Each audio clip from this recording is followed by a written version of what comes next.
Hi, everyone. It is so wonderful to see you here for our members only, No More, Do More. And we are going to shatter the stigma today about mental health and women's wellness. This is something that I think about a lot, not only as somebody that identifies as female, but also because in my field and in my space, we recognize that there is such a lack of evidence, an absence of evidence, if you will, on our female population. I'm going to show you some statistics on this webinar that are probably going to blow your mind a little bit when we look at women's health, when we look at women's mental health, and all of the things that we can think about doing to help prevent and to treat mental health disorders. And so I'm excited to have this moment to talk to you to really shatter the stigma. So let's get started. This is me. Thank you so much for joining. I am Dr. Rachele Pojednic. I am the Director of Scientific Research and Education at Restore Hyper Wellness. And it is my job here at Restore to do our good science here at the HQ location, as well as expanding out into our studio locations. So keep an eye out for some really cool science that you can get involved in over the next year or so. And then also, really importantly, to take that information and to translate it into usable and informative information that you can take and apply to your everyday. So I have my training early on at Tufts University and at Harvard Medical School. I'm currently also a faculty member at Stanford, and I teach sports nutrition, and I'm also a member of their lifestyle medicine coalition and their Center for Longevity. And so the idea of lifestyle and behaviors like the therapies that we have at Restore are really important to my research and really important to the science communication that I do. So I'm excited to be able to share that with you. So when we look at our members only night, you are getting a sneak peek here with this particular webinar. We have our members only nights every single month, and each month we dive into a different topic with a different expert. So you get a behind the scenes access to an incredible Rolodex of the best experts in their field. And the thing that's really great about the No More, Do More is that you get to participate in real time. So you get to ask questions, you get to participate in the chat. So real access to these experts in their space. But this is an exclusive benefit for your Restore membership. So you do actually need to be a member in order to get the invite. So if you haven't signed up for a membership yet, now is definitely the time to do it in order to get these perks. I will also say, which is pretty exciting, you might have seen recently on our social media, as well as a new link on our website to our Restore Labs location and our science that we are publishing in the space. One of the things that's really great about being a member is that you get unique access into getting that information firsthand, into the communication that goes to the membership, as well as to priority access to any upcoming studies that we might be doing. So that's a really, really cool and exciting feature that our members get exclusive access to.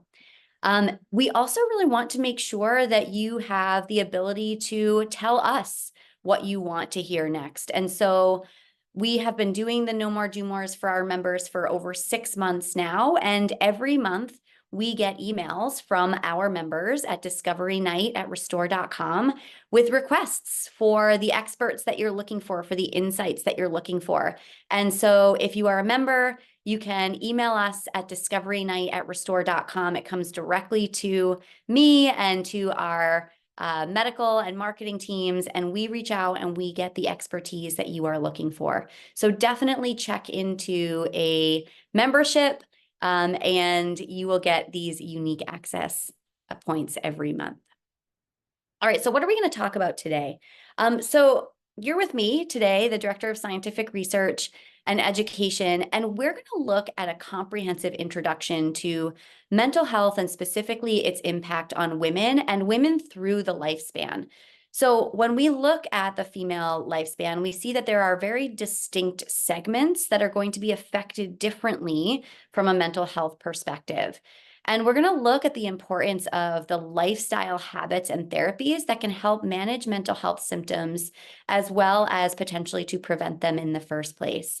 And I have a list of questions that have come in from you all about this specific topic and about this specific webinar. So at the end, I'm going to dive into some of the questions that you have sent already. So just a quick disclaimer is I am giving you this information as part of an educational series. It's for educational purposes only, and it's not intended as medical device. I have a PhD, not an MD, so I am not that kind of doctor anyways. But any of the suggestions or the recommendations that are discussed are based on general scientific principles and might not be suitable for every individual. And it's really important that you consult not only with a qualified healthcare professional for any of the issues that you might be dealing with, but specifically for mental health. Make sure that you're reaching out if you need help. All right, so let's just start with looking at the female lifespan. As I mentioned just a moment ago, the female physiology changes throughout the lifespan in some very distinct and unique ways. And we've been talking a lot lately in the popular press, in the medical fields, about hormones.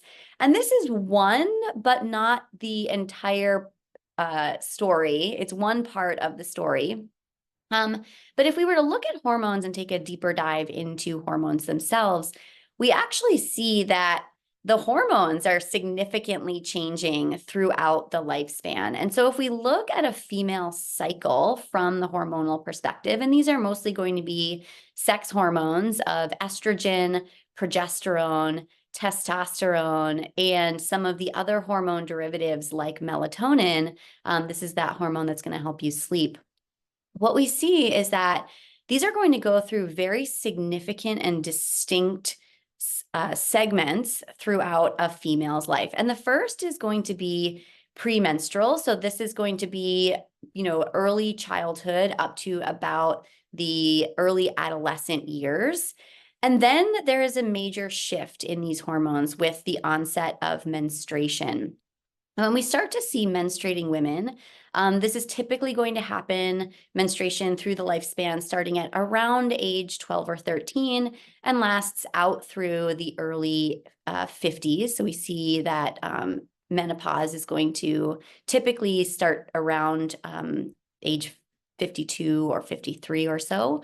And so what we see with menstruation, which is really different or unique, is that we have this very specific cycle of hormones, where some hormones during a 28-day cycle every month are going to be high, some are going to be low, and they shift throughout the month. Now, I'm not going to take you down a deep dive into the menstrual cycle itself, but what is interesting and important to know is that each of these hormones are fluctuating over that 28-day period and never remain static. And so this is an area of active investigation in the scientific community right now is, should we be paying attention to these major shifts every 28 or so days? What does this mean for human physiology, particularly in females? What does this mean for things like performance, for mood, for mental health? And I have to say, despite all of the hype that is out there right now, we are in very early days of this investigation, specifically with the menstrual cycle. So again, from this age of about 13 to 52. And I know that you have seen a lot of headlines looking at cycle syncing and specific supplements that should be taken during specific times of the menstrual cycle. And I am here to tell you that we just don't have enough data to make strong recommendations on any of that information right now. And here's the major reason why, is that we do have an understanding of what happens to hormones in a very 30,000 foot level during the menstrual phase.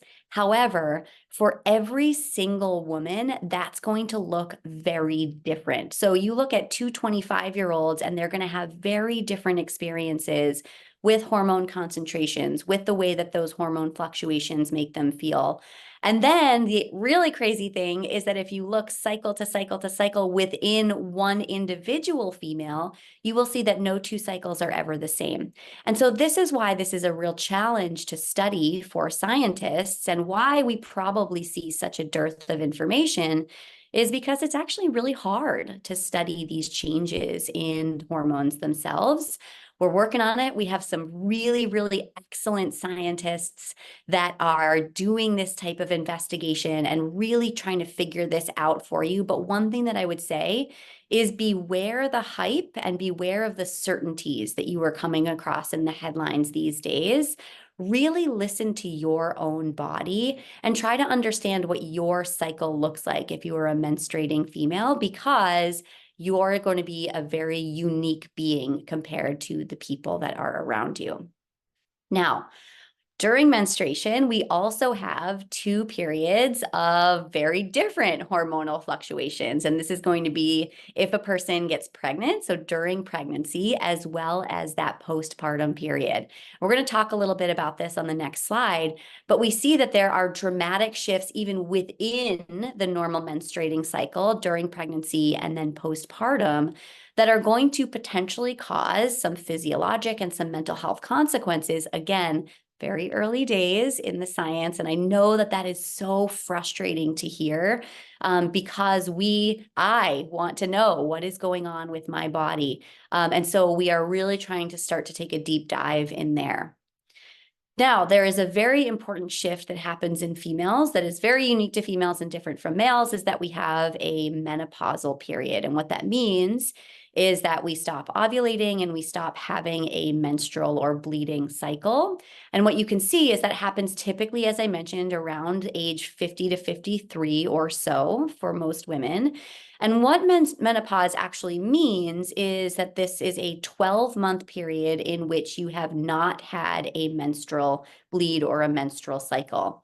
Now, one of the things that I want to call out here is that prior to hitting that menopause moment where you have stopped ovulating and stopped menstruating, you can notice that there is a very jagged line on that slide there looking at estrogen and progesterone, and it is slowly declining. And we call that period perimenopause. And this might be the biggest mystery of all, because perimenopause is this instance between menstruation and menopause where hormones, as you can see, are kind of all over the place. And if you are a woman between the ages of about 35 to 50, you're probably experiencing this and seeing that your menstrual cycles could be irregular, seeing that your moods around your menstrual cycles are irregular, seeing that that actual bleeding period is changing. And so this perimenopause period is actually even more challenging to study because everybody's body is going to change very differently during this period. And this is one of the things that I will take my sort of scientific communication hat and put it on very firmly on my head and just say, and I count myself among this perimenopausal cohort, we need to be extra careful of all of the headlines and the claims and the statements, because this scientific evidence is probably in the most infant level of all, because it is just a challenging time to watch these hormones changing and shifting over time. Again, really incredible people studying this. And if you look at the Know More, Do More from May this year, I got to talk to Dr. Emily Krauss. She is the director of the FASTER program at Stanford, and she's looking specifically at how these hormone shifts can change human performance. So looking at athletes, looking at elite level athletes, Olympic level athletes, which typically fall into this age range for women.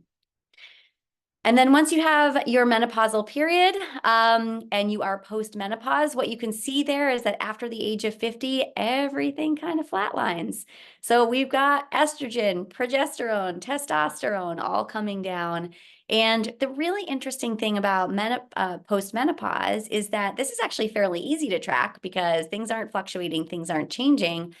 but we have very limited data on this population of women, simply because they've been excluded from the most of the scientific evidence, just across the board. So this is in healthcare, this is in the supplement and nutrition and recovery and exercise literature.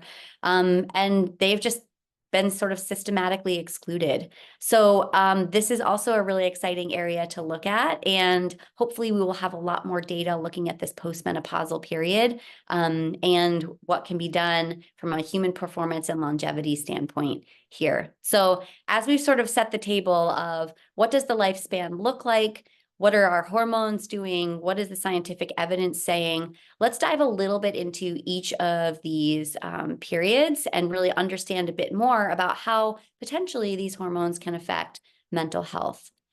So I told you a second ago that we were going to come back to postpartum. So postpartum is this first really, sort of big question mark of hormonal fluctuations that happen that are very unique to women during a period that is fairly regular in the menstrual years, menstruating years.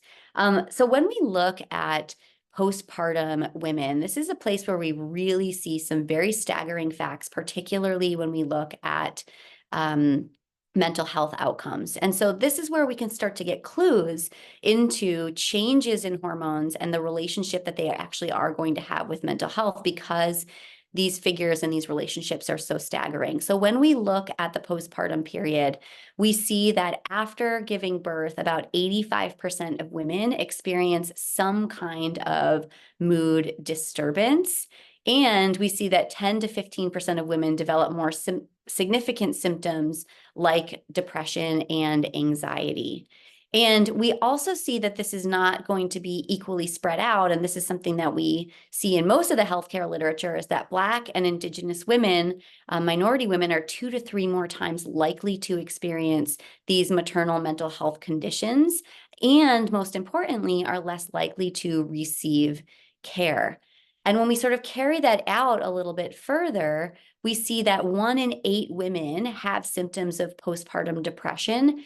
And if we look a little bit sooner, we can actually see that 50% of pregnant women with depression are left untreated, which are going to further impact that mother and child. So we see that we have this really impactful inflection of hormones, this change in hormones, and that does seem to be affecting health, mental health of not only the pregnant female, but also potentially children after that birth.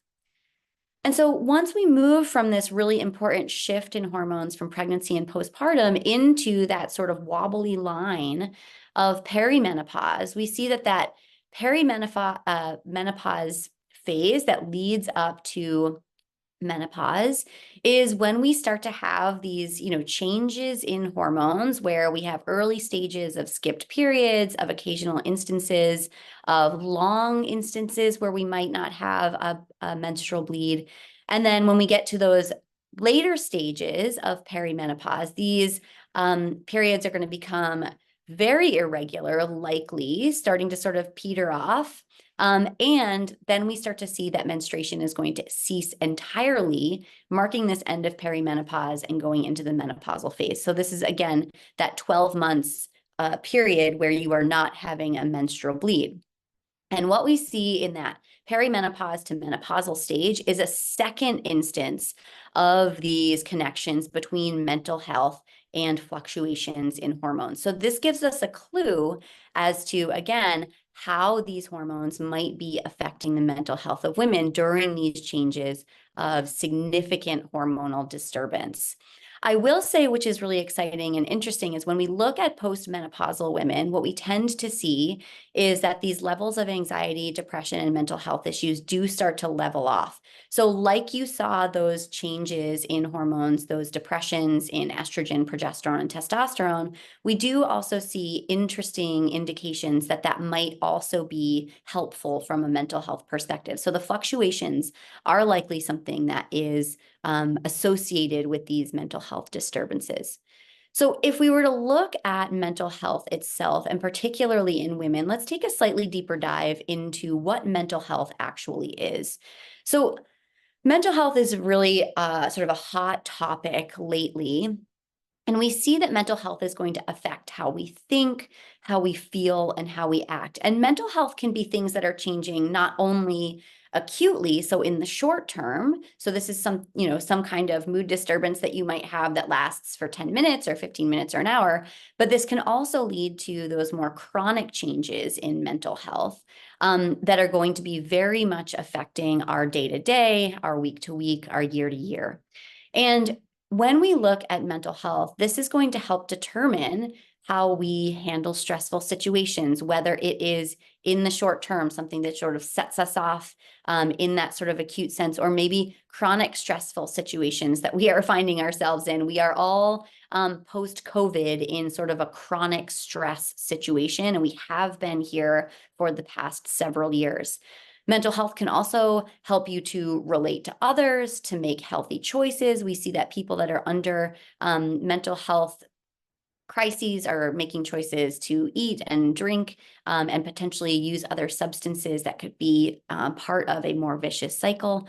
And we also know that this is important in all stages of life. Now, for the rest of this webinar, I'm going to be focusing on adult women, but the data looking at adolescents, particularly female adolescents, is also quite staggering. And so we need to start even thinking about looking younger with mental health so that we're potentially preventing rather than waiting until we are in a treatment situation.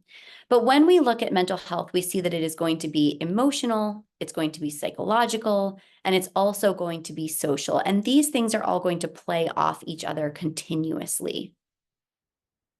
Now, why is mental health so important? I think you're probably getting the idea, and you probably have some personal experience with mental health challenges. But when we look at why mental health is so important, we see that it is going to be a 50-50 relationship with your physical health in order to determine your overall health. And this makes a big cycle, right? So this is a circle. When your mental health is not in a great place, your physical health is likely also not in a great place, and vice versa. So depression is going to increase the risk of physical health problems like diabetes, heart disease, and stroke. And the presence of chronic conditions are going to increase the risk for mental illness. So we end up with this vicious cycle. Now, this is why it's so important in my work. I pay attention to the lifestyle behaviors, things like diet, exercise, stress reduction, sleep, and recovery to make sure that the foundation is there to set you up for having good mental health. And one of the things that I think is so staggering is that we see that mental illness is quite common. And as we talked about in the title, is often stigmatized and hidden. So you might be walking next to 5 women that are right next to you, and at least one person is suffering from a mental illness. 1 in 5 women in the US experience a mental health condition, and they uniquely affect women. Now, here's the crazy thing. I'm going to show you what those unique diagnoses are for women. And yet we see that less than 0.5% of published brain imaging and neuroscience articles actually look at factors specific to women. I'm going to say that statistic again, 0.5% of studies of the brain are in women, and the unique considerations for female mental health and mental health physiology. We have, as I mentioned in the first couple of minutes, a lot of work to do. This is frustrating, I know, and I am quite frustrated by it. However, this is also very important to understand.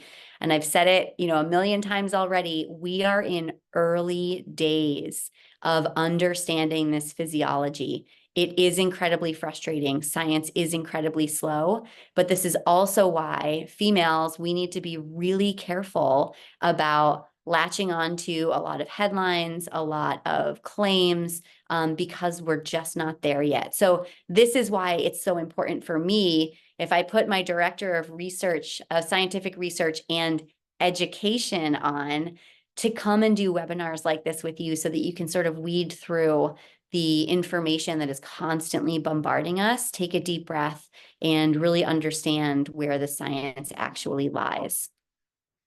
Now, when we look at the causes of mental illness, this is something across the board, whether male or female, we see that there is no single cause of mental illness. And oftentimes there are multiple inputs that are going to lead to some kind of mental health disorder or mental health disturbance. These can be things like adverse childhood experiences, experiences related to other ongoing, perhaps chronic medical conditions, biological factors, chemical imbalances in the brain that you have no control over, can often are quite genetically driven.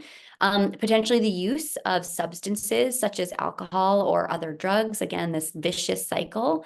And one of the things that we're noticing, and this was a real issue during the pandemic, is feelings of loneliness or isolation. Human beings are very social beings.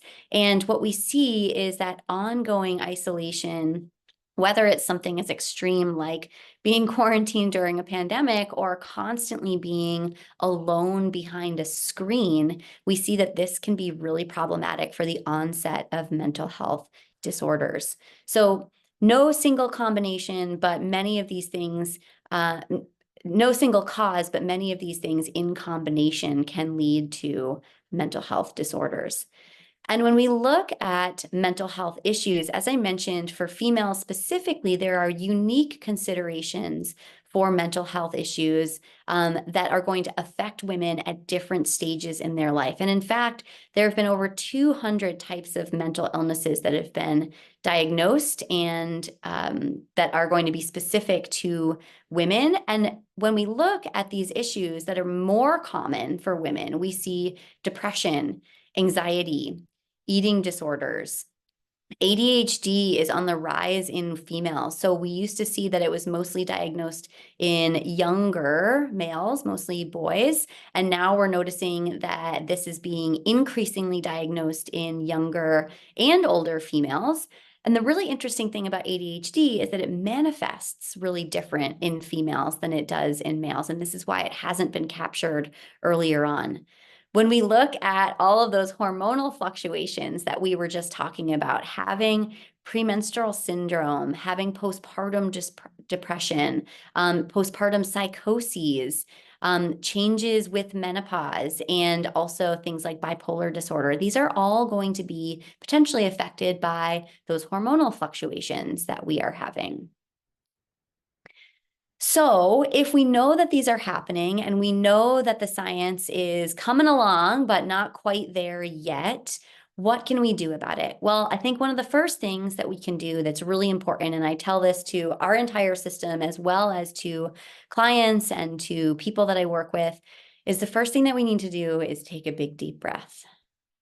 One of the things that we are noticing that is causing a lot of mental health disorders, particularly in women, is this deluge of information that is nonstop and oftentimes conflicting. And this can feel really frustrating for women because we want to just know the right thing to do and we want to be able to do it and say, this is the thing that's going to help. And unfortunately, we just don't have that information right now. But we do have some really foundational practices that we know can set you up for success, even if they aren't the silver bullet that we are all looking for. So the first thing that I would say, even before we start getting into lifestyle practices, is take a deep breath, look at the information that you are consuming, and try and figure out, is this information helpful? Is it calming? Or is it inflammatory? And if it is the latter and you're constantly feeling churned up and the information itself that you are consuming is starting to make you feel dizzy, the first thing that you can do is put your phone down or maybe do a little cleanse of the information that you are consuming so that you can first feel grounded. Now, the next thing that we can do is start to look at some of these lifestyle practices, many of which I've actually been studying for the last 20 years or so before I got to Restore, both in the pockets of healthy aging and longevity, and also dabbling with a couple of colleagues on how this can affect the brain and some of these inputs for mental health. Now, I'm biased, but I'm right. Regular exercise is probably the most potent thing that we can do from a lifestyle perspective for our mental health and for our overall health and longevity. Now, I will say that I have been studying exercise predominantly in my career, specifically skeletal muscle. But what we see is that this exercise that we have has many physiologic and physical benefits independent of just simply making our muscles stronger. And in fact, when we look at muscle as a tissue, we see that muscle is a highly communicative tissue in our body, constantly communicating with our brain, our GI tract, our gut, our microbiome, all of these very, very hot buzzwords that we are seeing in the news and in the headlines today. And we see that muscle is potentially one of the sort of ringleaders of all of these communications all over the body. And what we see is that both in the short term, so after one bout of exercise, as well as for the long term, repeated bouts of exercise for the lifespan, we see that in the short term, right after people exercise, we see reduced symptoms of anxiety and depression, improved mood, self-esteem, even cognitive function. So in many of my early work, we were looking at kids and just sending them out early in the morning before school and during recess and seeing what happened to their brain and to their academic performance.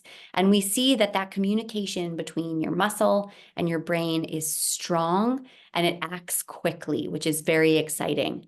So first things first is you want to be regularly exercising, and the Department of Health and Human Services and the Physical Activity Guidelines for Americans recommend that we get 150 minutes of moderate aerobic activity or 75 minutes of vigorous aerobic activity each week. You can also get some kind of combination of moderate and vigorous activity. And I will add that strength training, we should also be trying to get 2 times at least per week, because we know that those muscles are so important for longevity and health.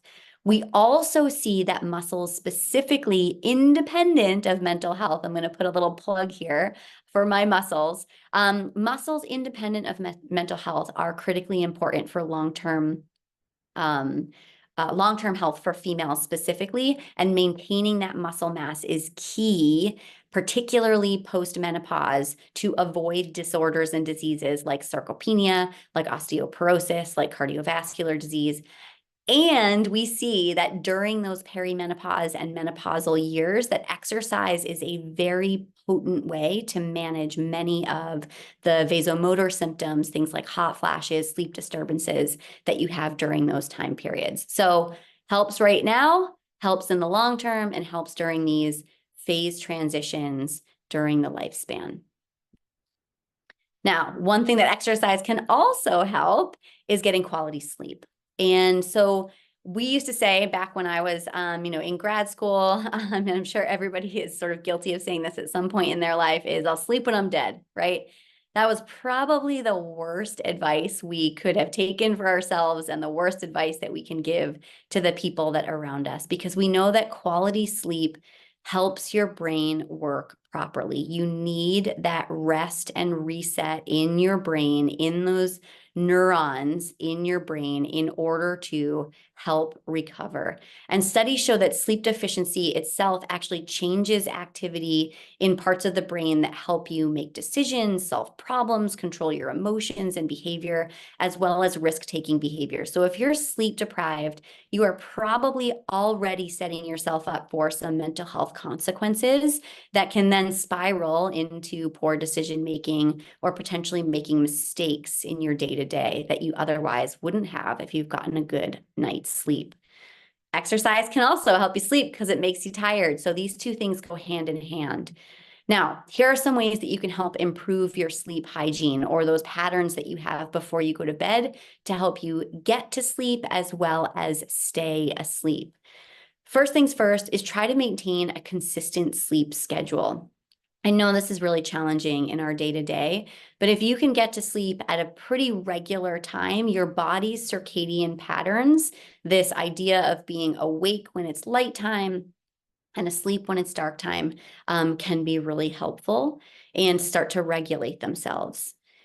Creating a relaxing bedtime routine can be really important. We've all heard the idea of putting our screens down before we go to bed, and this is for two reasons. I know the blue light thing is really hot right now, is that we want to make sure that we're not getting blue light into our eyes before we go to sleep, because it will start to scrape away that little molecule of adenosine that's supposed to make us tired. It can also inhibit melatonin from working. This is true.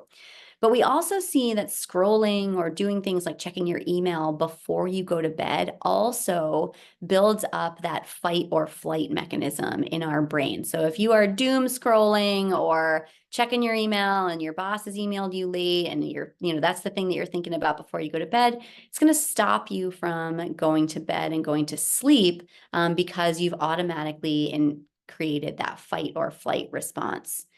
Optimizing the sleep environment is really important, as we're seeing too. So you want things to be dark, cool, and quiet. So anything that you can do to eliminate the lights and the pinging and the lights that are coming in from outside, darkening the windows, putting little towels over that blue light that is constantly coming out of your alarm clock, making sure that the room is nice and cool. Your body lowers its body temperature in order to maintain that sleep rhythm, and making sure that things are quiet are going to be really important.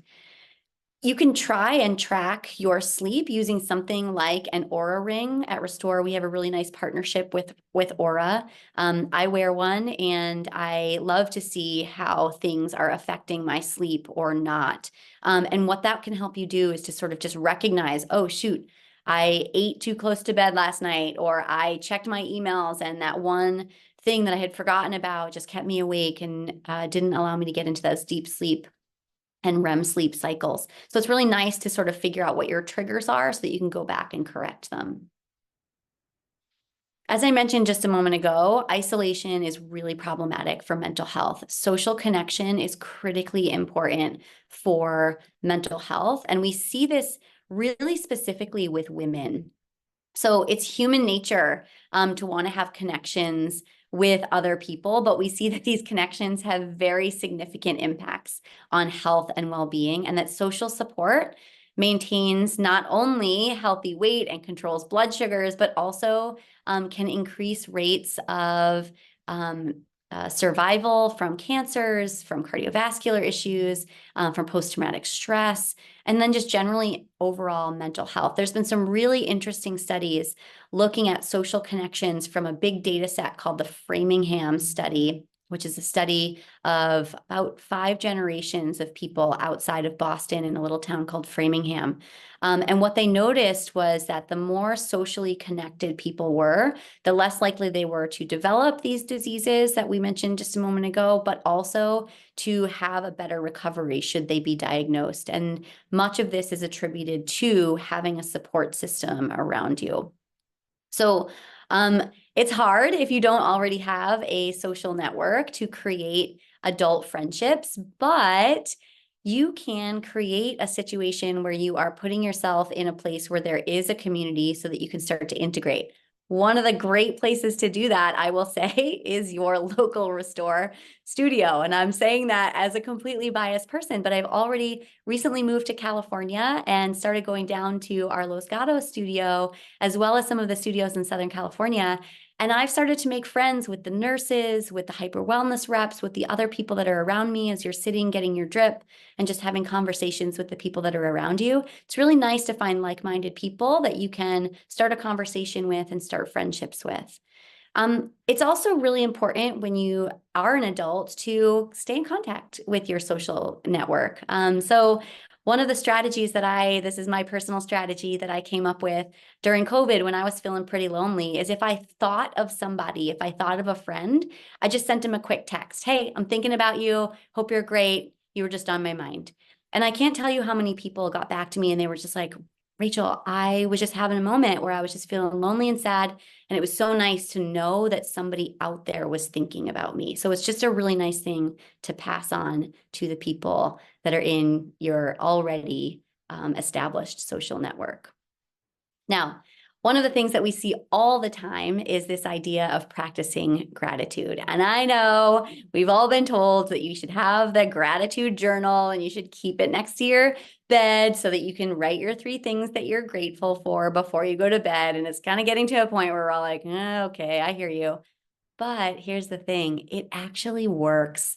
So when we have a moment where we just step back and we say, wow, I am really thankful for this experience that has happened. And the thing is, you can do this for positive experiences and you can do it for negative experiences. So you can say, man, this is the greatest day. I am so grateful. I had such a wonderful opportunity or experience today, and write that down. And there are also opportunities to say, hot damn, I messed that up, but I'm grateful that I learned from it because I'm not going to do it again. Or, man, I had an experience today where I saw something negative or I experienced something negative, and this is the positive thing that has come out of it for me. And so just a simple way to acknowledge the good in your life and to stay positive is to just remind yourself of those things. So it can be writing them down. It can be putting a sticky note on your mirror just to remind yourself. It could be just talking about it to your social network where it's just like, man, I had this experience, positive or negative, and I'm just really grateful that I've had that so that I can learn from it, so that I can experience it, and so that I can move on. And it doesn't have to be this long, arduous process, right? A gratitude practice can be really simple. Like I said, put a sticky note on your mirror, make a list in your phone, take a screenshot of something that makes you feel grateful, and then just sort of like reflect on that at the end of the day. And what we see is that in the literature, this actually is quite potent. And it also, I talked just a moment ago about a vicious cycle. This helps to create a virtuous cycle where one good thing, one moment of gratitude, one moment of happiness leads to changing behaviors like maybe going to sleep a little bit earlier or getting a workout or going on a hike with friends or something. All of these things play into each other. As we mentioned with mental health diagnoses, there's no single cause, and all of these things that help with mental health are all going to be working in combination with each other. Now, what can you do at your Restore Studio to help ignite relaxation and calm? So all of those behaviors are going to be really important. Exercise, sleep, making sure that you have social connection around you, making sure that you are having those moments of gratitude. But you can add on to these with experiences in order to help you ignite these responses. So we have 3 that I think are really great for mental health. The first one, the HBOT chamber, this I have to say is my favorite because it is a 60 to 90-minute period of time where you are literally locked into a shell and nobody can bother you. So you can practice your gratitude, you can take a nap, you can practice your deep breathing or your meditation while you're getting this therapeutic benefit of the oxygen. We have cryotherapy I'll talk about in just a second. And if you've ever done cryotherapy before, you know that it just gets you pumped up. It is that shot of caffeine. It is that experience where, woo, you are challenged in those 3 minutes. You got your pump up song playing, but you come out dancing and you just feel amazing. And then we also have some of our micronutrients that could potentially be helpful. So magnesium specifically has been shown to be really beneficial for mental health. And so we can talk about our magnesium drips. So when we look at HBOT, as I mentioned, this is one of my favorite mental health resets, if you will.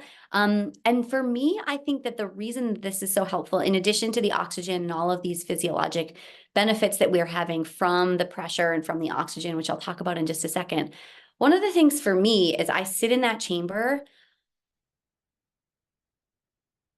and I just take a deep breath. And what that does is it ignites something called the relaxation response.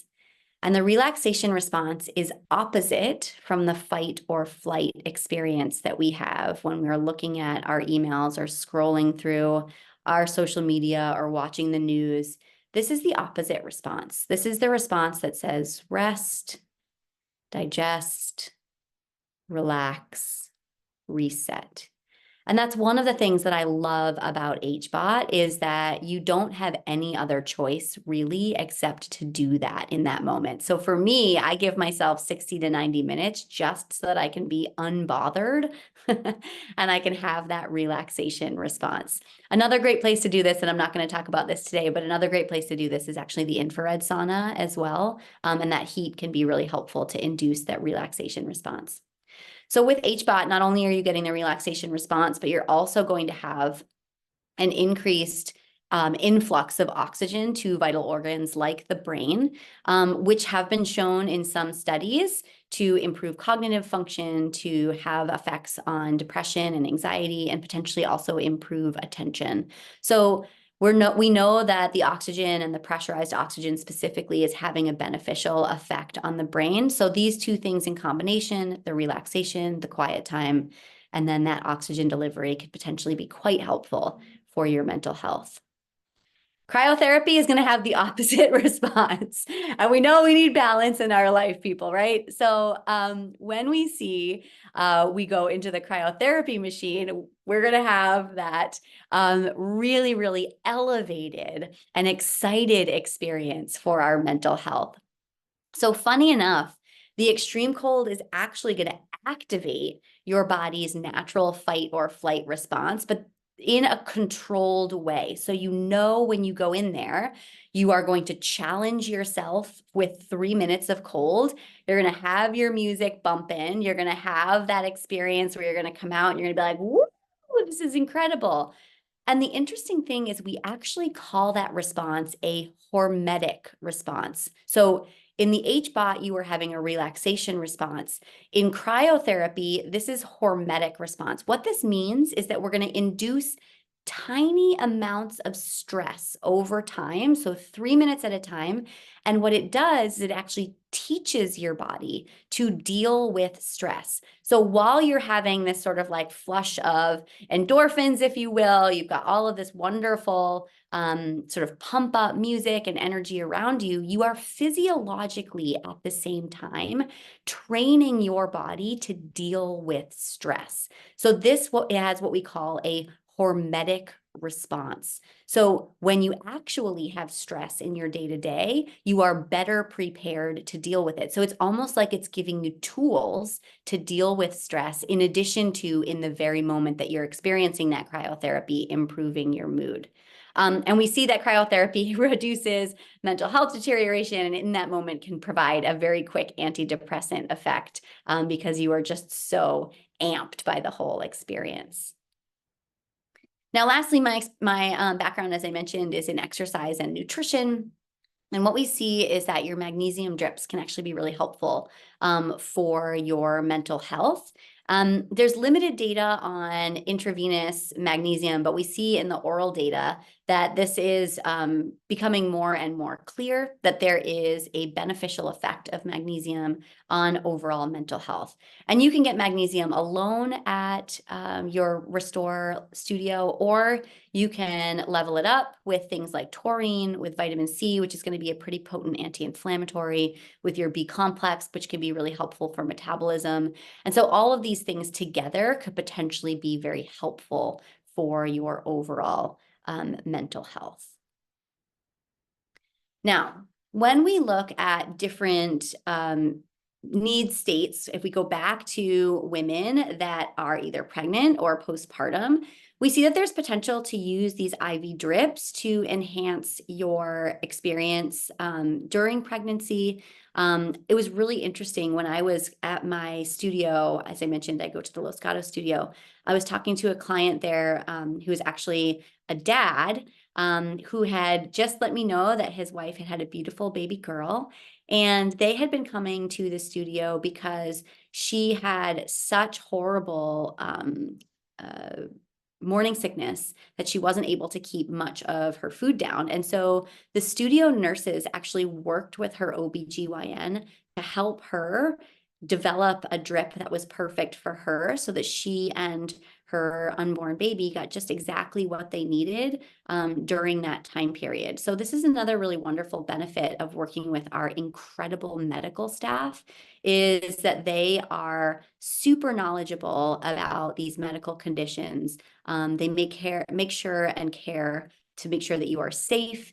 And they're also really wonderful advocates and conduits to your healthcare team. When we look at menopausal women, we see that vitamin D can be a really great ingredient for peri and postmenopausal women, because the time period where your estrogen is dropping is also high risk for bone disorders. So we know that estrogen and vitamin D and calcium absorption are highly intertwined. And so if you have your vitamin D, whether it's IM or in one of our drips, we see that you can help to reduce those risks of osteoporosis, and especially in combination with things like exercise. We see that vitamin C is also really important for many tissues in your body, as well as an anti-inflammatory. So this can also potentially help with some of those vasomotor symptoms. And that B vitamins are really important for your nervous system, for metabolism. And so these things can be helpful potentially during those menopausal transitions, as well as just the general hydration. So if you're somebody that has a lot of night sweats or hot flashes, you're probably fairly chronically dehydrated. So going in and getting these drips can also really help you hydrate. So we have a lot of therapies that you can utilize. I highly encourage you to talk to the RNs and the NPs at our studios. They are an incredible wealth of information, especially as we're thinking about disorders like mental health, like menopause, perimenopause, working through the different transitions during the female lifespan. They are incredibly well trained and knowledgeable in all of our therapies, as well as I mentioned, can help to liaise with your care team. So I'll have a couple of questions that people asked and they sent in to us. So I'm just going to dive into a couple. One of the first questions is, how do women really understand their own diagnoses, knowing that most studies are male-centric? And I think this is the thing that I really want to double tap on, is we have a real dearth of information in the female space, and we need to get better at this. And this is why it's so, so, so important to be working with the medical professionals. I know it seems like the wellness space is sort of like up on the latest knowledge. They're not. I'm telling you that the scientific community and the healthcare community is working as hard as we possibly can to bring good information, and trusting your medical professionals rather than the influencers that you see online is so, so, so important. So you will get that information as it becomes available. Work with your care team, work with the RNs at the studio.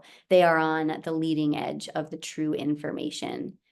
The second question that I really like is, how can Restore help with mental health? And I think that there are 2 or 3 really important call outs here. The first is, number one, you have an instant community when you come to our studio. You know this if you've been coming regularly. Everybody knows your name when you come in. You get to make friends with the hyper wellness reps. The owners of the studios are often there. The RNs are incredible. They're so just friendly and knowledgeable and want to talk to you about what you have going on to give you the right information and the right therapies that you need. So first things first, use us. We are your community. We are your people. And the second is that we have a lot of therapies that can be really helpful, both in the acute and potentially in the long term. And here's the really exciting thing that I can say from my perspective. At Restore Labs, we are partnering with some of the best and most high-end leading researchers to dive even further into what our therapies are doing. And mental health is on the top of our list. So I've got some incredible collaborations going between some really amazing researchers at their peak of the sort of research sphere. And we're really excited to be bringing this research to you. So stay tuned, because as I mentioned, you're going to be able to get the best information from us, from the scientists and from the clinicians that are actually doing this work. Does the time or day matter when taking advantage of the services offered by Restore? And the answer is actually, it depends.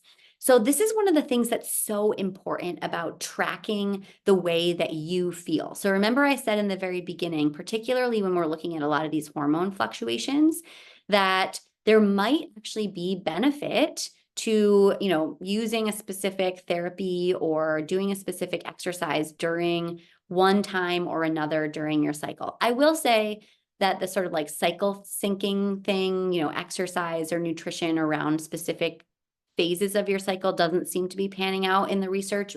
But what does seem to be panning out in the research is that every female experiences those fluctuations differently.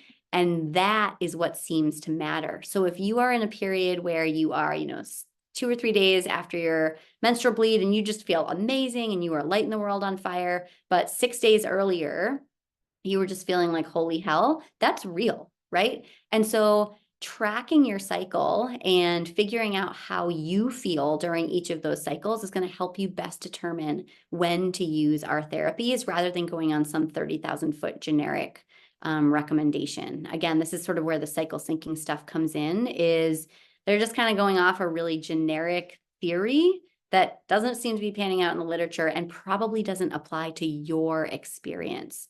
So I'm going to leave it there and say that the most important thing for you is to track where you are, note how you're feeling, and then notice how those therapies help you feel. And that is going to be the real winner of the combination, because it is based on your very personalized experience.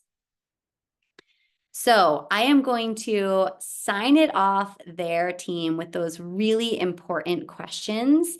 If you have more questions or you want a very specific topic addressed, make sure to email us at discoverynight@restore.com.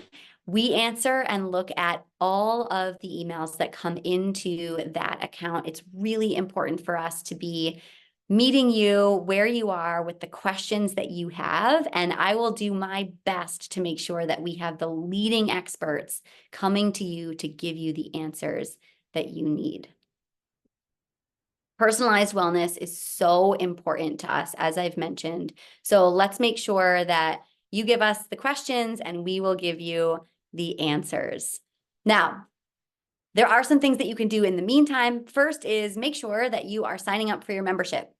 You get access to all of this information in a unique way, and you can specifically get access to these No More, Do More nights. However, everybody has access to a wellness plan.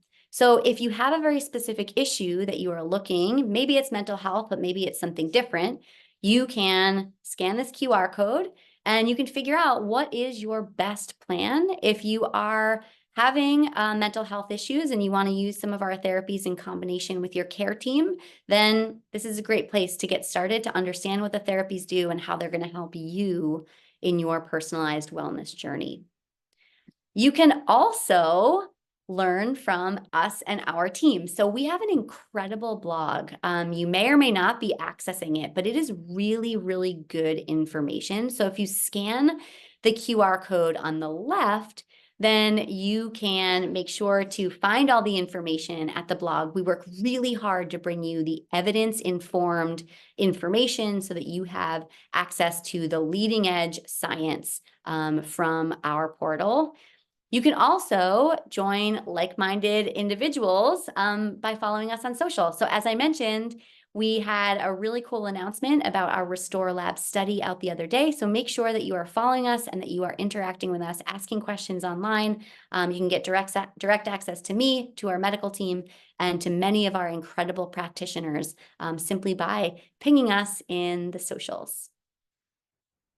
Now, if you are going to become a member or you are already, you can join us at our next No More, Do More, which is going to flip the switch. So this month we were looking at women's health. Next month we are going to look at men's health, specifically looking at men's hormones, looking at overall health, looking at mental health, and looking at athletic performance. So scan the QR code, reserve your spot to be there. if you're a member, you get to be a part of this live Know More, Do More with a mental health and physical health expert for men's health next month. But space is limited, so make sure that you reserve your spot by scanning that QR code now.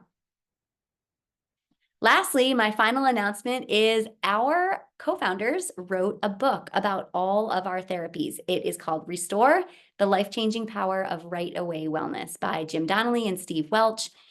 Make sure that you scan this code and you can get your copy now that really looks into the history of each of our therapies, how Jim and Steve brought them to Restore, and all of the good work that we are doing to bring you the best science around these therapies as we develop it. So team, thank you so much for the last hour. I hope that you learned a bit about women's health, about mental health. I hope you're excited to become a member and to join us soon and often. Restore, do more.